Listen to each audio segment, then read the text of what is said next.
அளவற்ற அருளாளனும் நிகரற்ற பேரன்புடையனுமாகிய அல்லாஹ் ஒருவனுக்கே அனைத்து புகழும் உண்டாகட்டுமாக. இருளக தூதர் கருணை நாயகம் காருண்ய நபிகள் நாயகம் ஸல்லல்லாஹு அலைஹி வஸல்லம் அவர்கள் மீதும் அவர்களுடைய அடிச்சுவடுகளை அப்படியே பின்பற்றிய சத்திய சஹாபாக்கள், சன்மார்க்க தொண்டர்கள், தாபிஈன்கள், தபஅ தாபிஈன்கள், உலமாக்கள், சுஹதாக்கள், வலிமார்கள், இறைநேசர்கள், குறிப்பாக அல்லாஹ்வுடைய அடியார்களாக இருக்கக்கூடிய நம்மின் மீதும் அல்லாஹ்வுடைய வற்றா கிருபை என்றென்றும் கொண்டு நிலவட்டுமாக.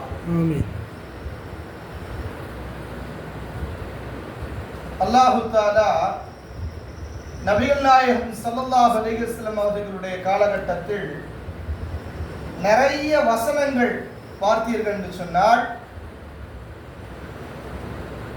நபி ஸல்லல்லாஹு அலைஹி வஸல்லம் அவங்களுடைய ஒரு தோழர் பேசக்கூடியவர்களாக இருப்பாங்க, அதை சொல்லக்கூடியவர்களாக இருப்பாங்க. பார்த்தா அடுத்த நிமிஷமே என்ன ஆயிடும், திருக்குர்ஆனுடைய வசனம் இறக்கும்.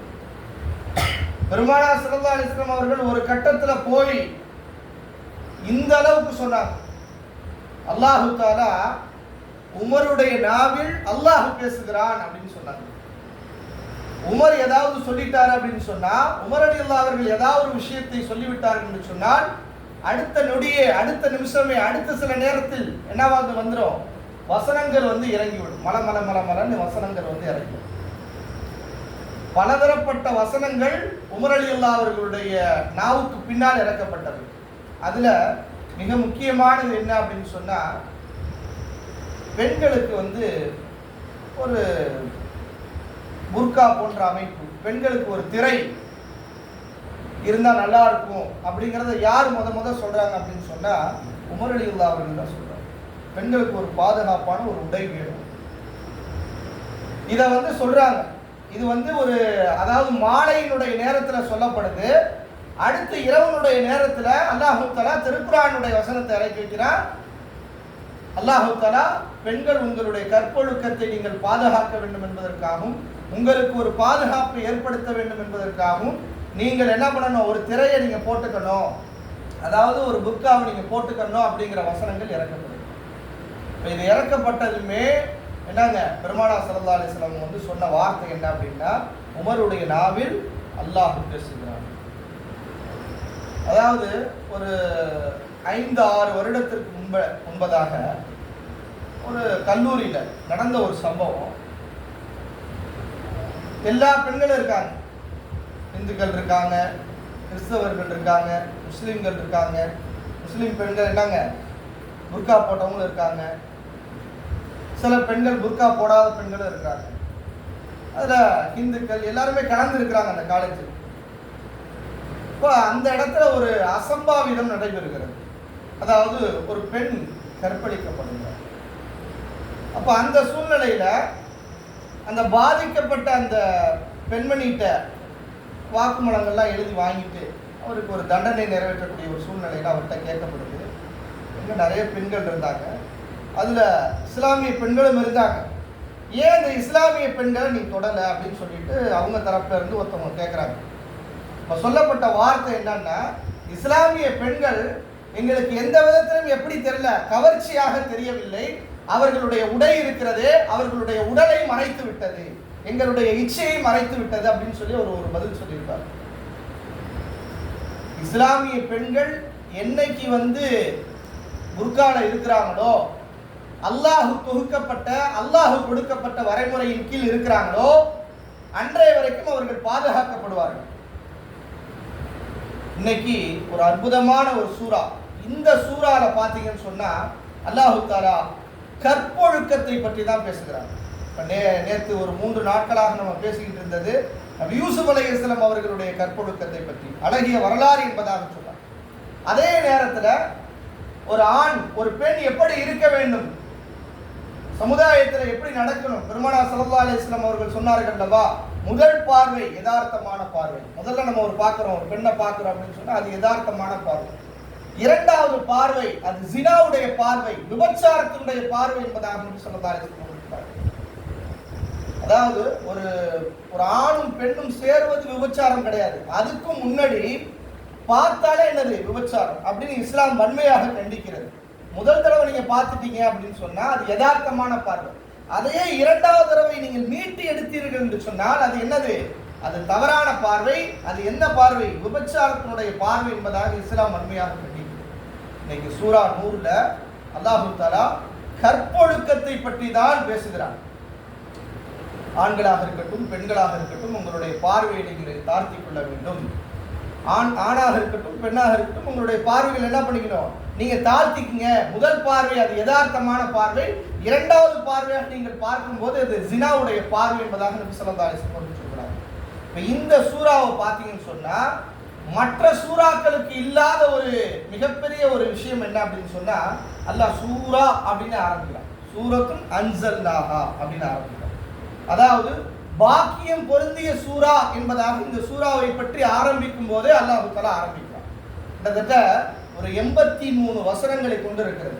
இந்த 83 வசனம் பெருமானார் ஸல்லல்லாஹு அலைஹி வஸல்லம் அவர்கள் குறிப்பிட்டு இந்த சூறாவை பற்றி சொல்லும்போது நபி ஸல்லல்லாஹு அலைஹி வஸல்லம் அவர்கள் சொன்னார்கள், ஆண்களாக இருக்கக்கூடியவர்கள் கற்பொழுக்கத்தை தெரிந்து கொள்ள வேண்டும் என்று சொன்னால் சூரத்துல் மாயிதாவை கற்றுக்கொள்ளுங்கள். பெண்கள் கற்பொழுக்கத்தை கற்றுக் கொடுக்க வேண்டும், அவர்கள் கற்றுக்கொள்ள வேண்டும் என்று சொன்னால் என்னங்க? சூரத்துன் நூர். இப்போ நம்ம பார்க்கக்கூடிய சூறா என்னங்க? இன்னைக்கு பார்க்கக்கூடிய சூறா சூரத்துன் நூரினுடைய சிறப்பை பார்க்க போறோம். அதுல முக்கியமாக யாருடைய வரலாறு முதன்மையாக யாரை பற்றி சொல்லப்படுகிறது என்பதையும் பற்றி பார்க்கலாம். அப்ப நபி ஸல்லல்லாஹு அலைஹி வஸல்லம் அவங்க 2 சூறாவை சொன்னாங்க. சூரத்துல் மாயிதா ஆண்களுக்கு கற்பொழுக்கத்தை நீங்கள் கற்றுக்கொள்ள வேண்டுமா? சூரத்துல் மாயிதாவை எடுத்துக்கங்க. பெண்கள் கற்பொழுக்கத்தை எடுத்துக்கொள்ள வேண்டுமா? என்னங்க? சூரத்துன் நூரை நீங்கள் கற்றுக்கொள்ளுங்கள் என்பதாக நபி ஸல்லல்லாஹு அலைஹி வஸல்லம் அவர்கள் சொன்னார். இந்த சூரத்துன் நூர்ல பாத்தீங்கன்னு சொன்னா கிட்டத்தட்ட ஒரு 10 வசனங்கள், முதல் ஒரு 10 வசனங்கள் பாத்தீங்க அப்படின்னு சொன்னா மிக பிரதானமான ஒரு வசனங்கள் உம்மஹாத்துல் முஃமினீன், முஃமின்களுக்கெல்லாம் தாயாக இருக்கக்கூடிய ஆயிஷா ரலியல்லாஹு அவர்களை பற்றி ஒரு விஷயம். முதல்ல ஆயிஷா ரலியல்லாஹு அவர்களுடைய வாழ்க்கை எப்படி இருந்துச்சு, அவர்களுடைய வரலாறு எப்படிங்கிறத முதல்ல நம்ம தெரிஞ்சுக்கிட்டோம். பெருமானார் ஸல்லல்லாஹு அலைஹி வஸல்லம் அவர்களுடைய அதிகமான ஹதீஸ்களை அறிவித்த பெண்மணி, கிட்டத்தட்ட 5000த்திற்கும் மேற்பட்ட ஹதீஸ்களை அறிவித்த ஒரே பெண்மணி யாருங்க? ஆயிஷா ரலியல்லாஹு அன்ஹா. எந்த அளவுக்கு என்று சொன்னால் பெருமானார் ஸல்லல்லாஹு அலைஹி வஸல்லம் அவர்கள் சொல்வார்கள், அதாவது மார்க்கத்தினுடைய விஷயத்தை பற்றி நீங்கள் தெரிந்து கொள்ள வேண்டும் என்று சொன்னால் இந்த 7 நபர்களிடத்துல தெரிந்து அறிந்து கொள்ளுங்கள் அப்படின்னு சொன்னாங்க. அதுல முதலாவது செய்தனா உமர் ரலியல்லாஹு அவர்கள், அமீருல் முஃமினீன், முஃமின்களுக்கெல்லாம் தலைவராக இருந்த உமர் ரலியல்லாஹு அவர்கள். அதே போன்று இப்னு மஸ்ஊத் ரலியல்லாஹு, இந்த சூரத்துல் அன்ஆமை முழுமையா மனப்பாடம் ஆட உடனே கேட்டுட்டு சொன்னாங்கல்ல, ஒரு திறமையான சஹாபி. எல்லாருக்குமே திருக்குர்ஆனுடைய விளக்கம் தெரியாது. திருக்குர்ஆன் ஓதப்பட்டா அந்த திருக்குர்ஆனுடைய விளக்கம் எல்லா சஹாபாக்களுக்கும் தெரியாது. ஒரு சில சஹாபாக்களுக்கு தான் அந்த மார்க்க ஞானங்கள் கொடுக்கப்பட்டிருந்துச்சு. அப்படி ஒரு சஹாபியில ஒரு சஹாபி யாருங்க? இப்னு மஸ்ஊத் ரலியல்லாஹு.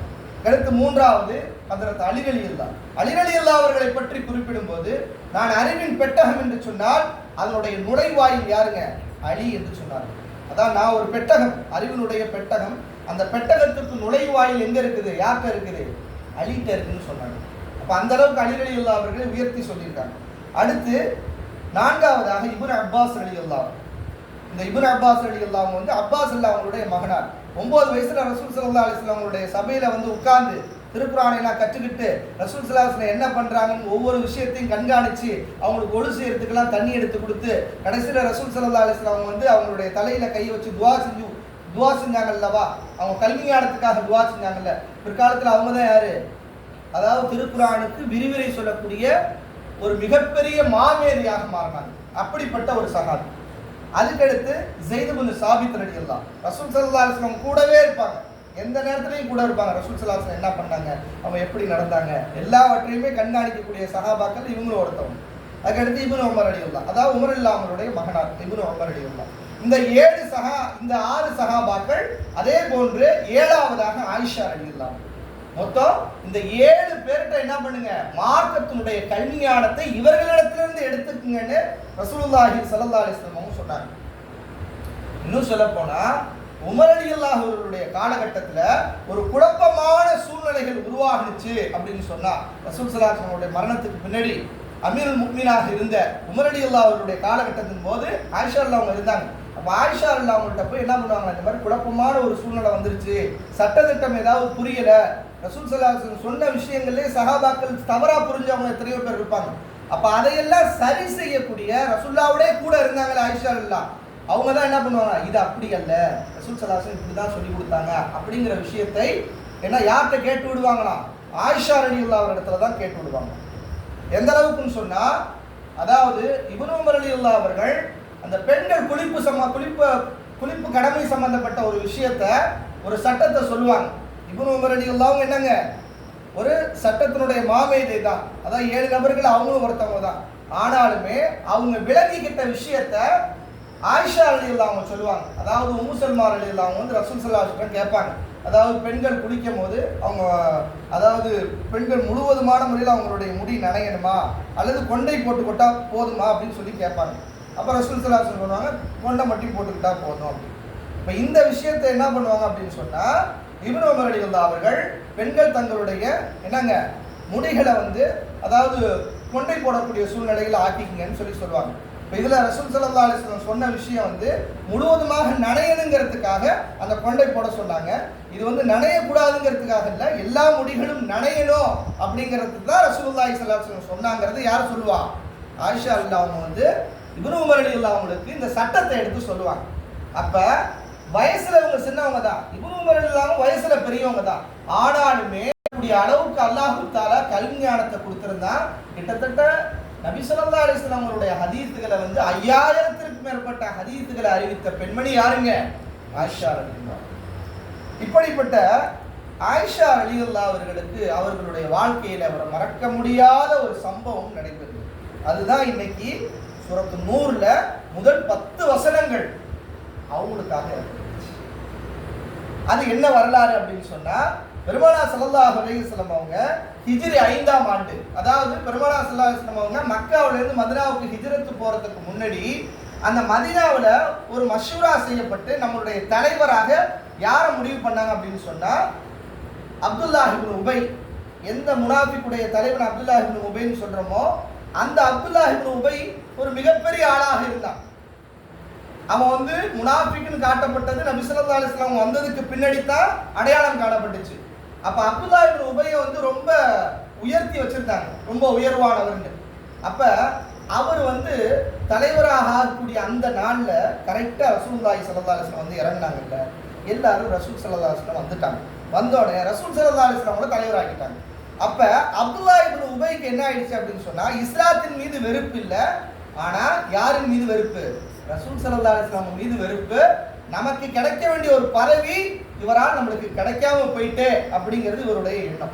இந்த அப்துல்லாஹ் இப்னு உபையை அப்படியே வச்சுக்கணும், ஓரமா வச்சுக்கணும். இவரு வந்து முனாஃபிக்குடைய தலைவனாக இருக்கிறாரு. பிற்காலத்துல அதாவது பின்னாடி உள்ள நேரத்தில் இவர் அறிவிக்கப்படுறாரு, இவர் தான் வந்து என்னங்க முனாஃபிக்குகள்லாம் தலைவர் இவர் தான் அப்படின்னு.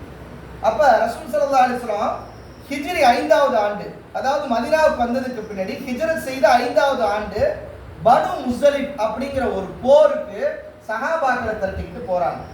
இதுல என்னன்னா, போருக்கு போகும்போது மனைவி மக்கள்ல இருக்கக்கூடிய என்னங்க 11 மனைவிமார்கள்ல யாராவது ஒருத்தவங்களை கூட்டிட்டு போனோம்னா சீட்டு குலுக்கி போடணும்.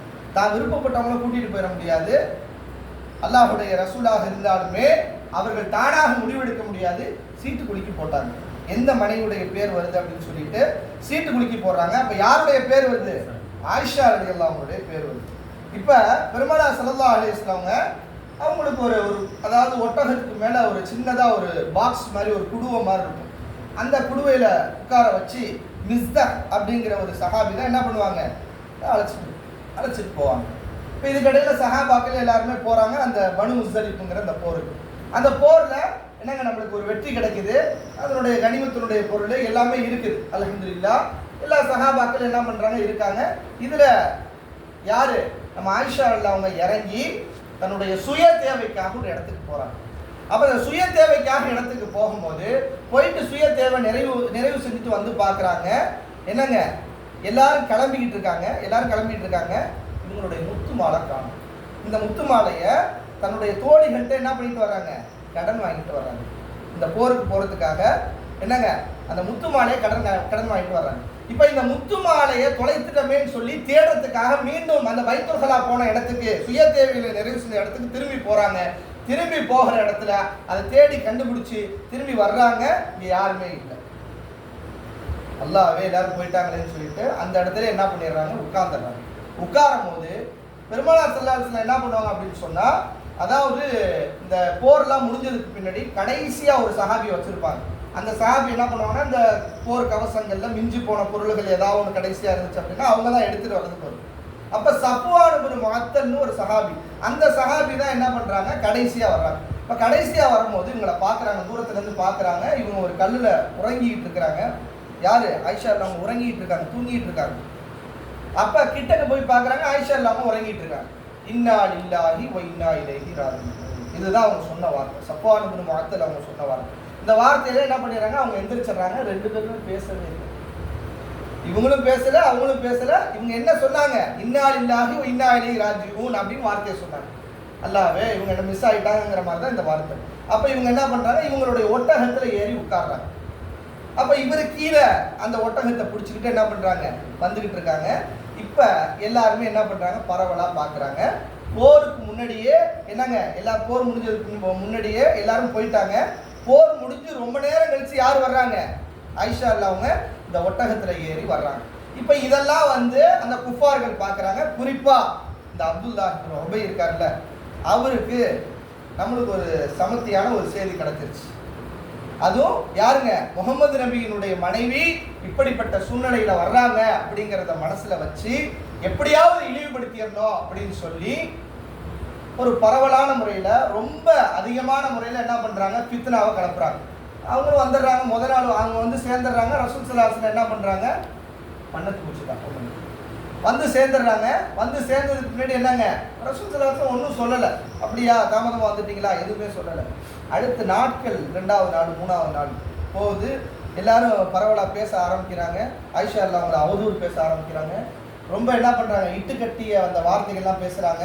யாரோட, அதாவது மிஸ்தஹ்ங்கிறவரோடையும் சஃப்வான் இப்னு முஅத்தல் அப்படிங்கிறவங்களோடையும் என்ன பண்ணுறாங்க, அதாவது இணைத்து வச்சு பேசுகிறாங்க. அப்போ ரசூல் ஸல்லல்லாஹு வருது, கேட்டுக்கிட்டே இருக்காங்க. இப்போ இதுக்கிடையில் ரசூல் ஸல்லல்லாஹு அலைஹி வஸல்லம் என்ன பண்ணுறாங்க, ஆயிஷா அவங்கள்ட்ட பேசாமல் இருக்காங்க. என்ன ஏதுன்னு கேட்கல, வெளிப்படையா கேட்கல. இந்த மாதிரி பேசிக்கிறாங்களே அப்படின்னு சொல்லி இவங்கள்ட்டையும் வெளிப்படையா கேட்கல. ரசூல் ஸல்லல்லாஹு அலைஹி வஸல்லம் என்ன பண்றாங்க, அமைதியா இருக்காங்க. ரசூல் ஸல்லல்லாஹு அலைஹி வஸல்லம் அமைதியா இருக்காங்கன்னே இவங்களுக்கு என்ன ஆயிடுச்சு, நம்ம மேல ரசூல் ஸல்லல்லாஹு அலைஹி வஸல்லம் என்ன ஆயிடுச்சு, அதாவது நம்மளை சந்தேகப்பட்டாங்களோ, ரசூல் ஸல்லல்லாஹு அலைஹி வஸல்லம் நம்ம தவறா நினைச்சிட்டாங்களோ அப்படின்னு சொல்லிட்டு என்ன பண்றாங்க, என்னுடைய மன அமைதிக்காக நான் என்ன பண்றேன், என் தாயார் வீட்டுக்கு போறேன் அப்படின்னு சொல்லிட்டு அவங்களுடைய தாயார் வீட்டுக்கு போறாங்க. தாயார் வீட்டுக்கு போய் அபூபக்கர் அவங்கள்ட்ட எல்லாம் போய் அழுகுறாங்க. இந்த மாதிரி எல்லாரும் என்ன பேசுறாங்க, ரசூலுல்லாஹ்வும் என்கிட்ட பேசலையே அப்படின்னு சொல்லி. அப்போ ரசூல் ஸல்லல்லாஹு அலைஹி வஸல்லம் என்ன பண்றாங்க, ஒவ்வொரு சஹாபாக்கள்கிட்ட கூப்பிட்டு பேசுறாங்க. ஃபர்ஸ்ட் வந்து உசாமா ரலியல்லாஹு, ரசூல் ஸல்லல்லாஹு அலைஹி வஸல்லம் வளர்ப்பு மகனாக இருக்கக்கூடிய உசாமாட்ட கேட்குறாங்க, என்னப்பா ஆயிஷாவை பற்றி இப்படி பேசுறாங்க, யார் ரசூலுல்லாஹ் ஆயிஷாவை பற்றி நீங்கள் என்ன நினைக்கிறீர்கள், ஆயிஷா ரொம்ப தூய்மையான பெண்மணி அப்படின்னு சொல்லி உசாமா ரலியல்லாஹு சொல்றாங்க.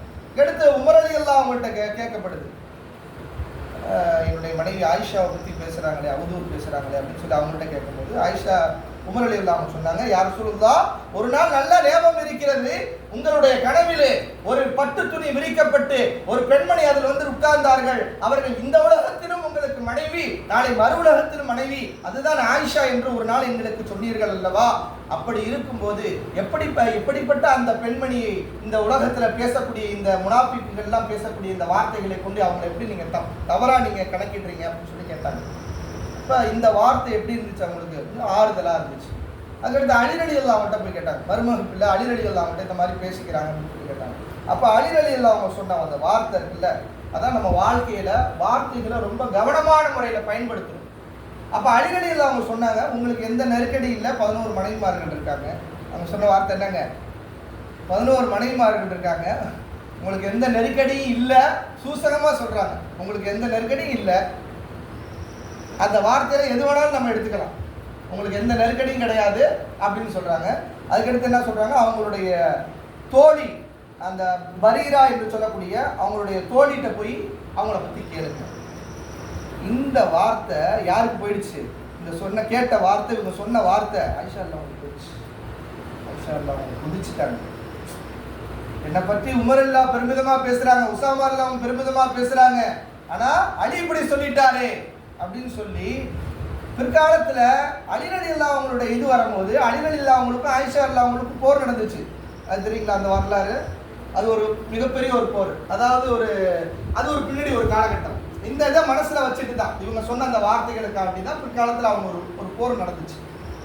அப்ப மற்ற சஹாபாக்கள்ல ரசூல் ஸல்லல்லாஹு அலைஹி வஸல்லம் அவங்களுடைய தோழர்களாக இருக்கக்கூடிய ஹஸ்ஸான் இப்னு சாபித், மிஸ்தஹ், அதே போல மிஸ்தஹ் ரலியல்லாஹ், ஹம்ஸா பின்த் ஜஹ்ஷ் ரலியல்லாஹ், இவங்கெல்லாம் என்ன பண்ணாங்கன்னா ஆயிஷா ரலியல்லாஹு அவங்கள என்ன பண்ணாங்க, இட்டு கட்டி பேசினதாக சொல்லப்படுது. அது எந்த அளவுக்கு உண்மை அப்படிங்கிறது தெரியல, அல்லாஹு ஆலம். ஏன்னா அதை பற்றி உண்டான உண்மையை நம்ம தெளிவுபடுத்தி அவங்க தான் பேசினாங்கிற மாதிரி சொல்ல முடியாது. ஆனால் பேசுறாங்க அப்படிங்கிறதாக வரலாறு சொல்லப்படுது. அப்ப இது கிட்டத்தட்ட எத்தனை நாள்னா 37 நாள். 37 நாள் எந்த வசனமும் இறங்கவே இல்லை. 37 நாள் கழிச்சு சூரத்து நூர் இறங்குது. வல் முஹ்ஸனாத் அப்படிங்கிற அந்த வார்த்தையோட அல்லாஹ் தஆலா என்ன பண்றான், அதாவது பத்தினி பெண்களை அவதூறு சொல்லக்கூடியவர்கள் அவங்களுக்கு அல்லாஹ்வுடைய தண்டனை இருக்குது அப்படின்னு சொல்லிட்டு அல்லாஹ் தஆலா குர்ஆனுடைய வசனத்தை இறக்குறான். இப்போ ஆயிஷா அல்லாஹ் அவங்களுக்கு பெருமானார் ஸல்லல்லாஹு அலைஹி வஸல்லம் சொல்றாங்க, உனக்கு சுப செய்தி, அல்லாஹ்வுடைய வாசகமே உனக்கு வந்துருச்சு, நீ பத்தினி பெண் தான் அப்படின்னு சொல்லி அல்லாஹ்வுடைய வாசகமே உனக்கு வந்துருச்சுன்னு சொல்லிட்டு ரொம்ப பெருமிதமா பேசுறாங்க. அப்ப ஆயிஷா அல்லாஹ் அவங்க சொன்னாங்க, அல்லாஹ் என்னை உண்மைப்படுத்துவான் என்று தெரியும், ஆனால் குர்ஆனுடைய வசனமாகவே இறக்கி வைப்பான் அந்த அளவுக்கு நான் என்ன பண்ணல, நான் நினைக்கவே இல்லை. குர்ஆனுடைய வசனமாகவே இறக்கிட்டான். ஏன்னா அந்த ஒவ்வொரு விஷயத்தையும் சொல்றான் அல்லாஹ் தஆலா. அவங்க எப்படி யூசுப் அலைஹிஸ்ஸலாம் அவங்களுக்கு அந்த சித்திக் அப்படிங்கிற வார்த்தையை பயன்படுத்துறானோ, அதாவது உண்மையாளர், கற்பொழுக்கத்துல எப்படி உண்மையாளர்ன்ற வார்த்தையை அல்லாஹ் பயன்படுத்துறானோ, அதே மாதிரி இவங்க மரியம் அலைஹிஸ்ஸலாம் அவங்களுக்கு சித்திகா அப்படிங்கிற வார்த்தையை பயன்படுத்துறான், உண்மையாளர் அப்படிங்கிற வார்த்தை.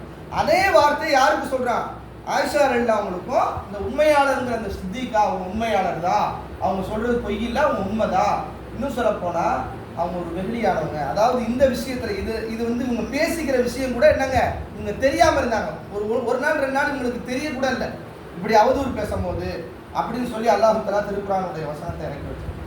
அப்ப எந்த அளவுக்குன்னு சொன்னா அதுக்கடுத்து வந்த தாபீன்கள், நம்ம ஆரம்பிக்கும் போது தாபீன் சொல்றோம்ல, இந்த தாபீன்கள்லாம் யார் அப்படின்னு சொன்னா சஹாபாக்களுடைய காலகட்டத்துக்கு பின்னாடி அதாவது இருக்கக்கூடியவங்க தான் தாபீன்னு சொல்லுவாங்க. தபர் தாபீன்கள் சொன்னா அதுக்கு பின்னாடி இருக்கிறவங்க இவங்க. இந்த தாபீன்கள் ரசூல் ஸல்லல்லாஹு அலைஹி வஸல்லம் அவங்களுடைய மனைவி ஆயிஷா ரலியல்லாஹு அவங்களுடைய இருக்கக்கூடிய காலகட்டத்தில் என்னங்க அப்படி இருந்திருந்தாங்கன்னா கூட ஹதீஸ்களை எப்படி அறிவிப்பாங்கன்னா, 7 வானத்திற்கு அப்பாற்பட்டு அல்லாஹ்வால் தூய்மைப்படுத்தப்பட்ட அந்த ஆயிஷா ரலியல்லாஹு அவர்கள் கூறினார்கள் அப்படிதான் வார்த்தையை சொல்லுவாங்க. அவங்கள ஒரு பெருமிதமாக ஒரு உயர்வான வார்த்தையை கொண்டு தான் சொல்லுவாங்க. ஆயிஷா ரலியல்லாஹு அவங்க ஒரு கன்னியாக திருமணம் முடிக்கப்பட்டவங்க. அவங்களுடைய வாழ்க்கையின் மூலமாக நிறைய படிப்பினைகள் இந்த சமுதாயத்துக்கு கிடைச்சிச்சு. அதுவும் சூரத்து நூர்ல குறிப்பிட்டு முதல் ஒரு 10 வசனங்கள் பார்த்தீங்க அப்படின்னு சொன்னா ஆயிஷா ரலியல்லாஹு அவங்களுடைய அந்த விஷயமாகத்தான் அல்லாஹ் தஆலா இறக்குனா. 37 நாட்களாக வசனங்களே இறங்காம இருந்து 37 நாட்களுக்கு பின்னால் இறங்கிய ஒரு சூறா தான் என்னங்க சூரத்து நூர். அல்லாஹ் தஆலா நம்ம எல்லோரையும் புரிந்து கொள்வானாக. வாஃபிர் தஅவானா அல்ஹம்துலில்லாஹி ரப்பில் ஆலமீன். அஸ்ஸலாமு அலைக்கும் வரஹ்மத்துல்லாஹி தஆலா வபரகாத்துஹு.